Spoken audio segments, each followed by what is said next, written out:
சென்னை விருதுநகர் சட்டமன்ற தொகுதியில் தேமுதிக சார்பில் போட்டியிடும் விஜயகாந்தின் மகன் விஜய பிரபாகரன் தனது வேட்புமனுவை தாக்கல் செய்தார். இன்று அனைத்து வேட்பாளர்களும் தனது வேட்புமனு தாக்கல் செய்த நிலையில் விஜய பிரபாகரனின் சொத்து மதிப்பும் பதிவு செய்துள்ளார். இன்று வேட்புமனு தாக்கல் செய்தவர் சுமார் 4100க்கும் மேற்பட்டோர் என்றும் சொல்லப்பட்டு வருகின்றன. மேலும் எடப்பாடி பழனிசாமி, ஓ பன்னீர்செல்வம், துரைமுருகன் என முக்கிய தலைவர்கள் பலரும் வரிசையாக கடைசி நேரத்தில் மனு தாக்கல் செய்யப்பட்டுள்ளனர். இதில் அனைவரது கவனத்தையும் ஈர்த்தது விருதுநகர் தொகுதியில் போட்டியிடும் விஜயகாந்தின் மகன் விஜய பிரபாகரனைத்தான். அவர் தனது வேட்புமனுவில் குறிப்பிட்டுள்ள சொத்தின் விவரங்களை தற்போது வெளியாகி மக்களிடையே பரபரப்பை ஏற்படுத்தி வருகின்றது. பிரபாகரனின் சொத்து மதிப்பு 28 கோடி ரூபாய் என்று தெரிவிக்கப்பட்டுள்ளது.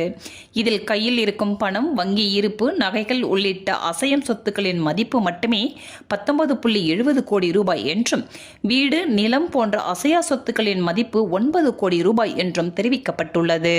மேலும் சொத்துக்கள் ஒரு புறம் இருந்தாலுமே கூட அவர் பெயரில் இருக்கும் கடன் விவரங்களை தான் பலரையும் ஆச்சரியத்திற்கு உள்ளாக்கியது என்றே கூறலாம். தனக்கு 41.51 கோடி கடன் இருப்பதாகவும் விஜய பிரபாகரன் தனது வேட்புமனுவில் அதிகாரப்பூர்வமாக குறிப்பிட்டுள்ளார் என்பது குறிப்பிடத்தக்கது.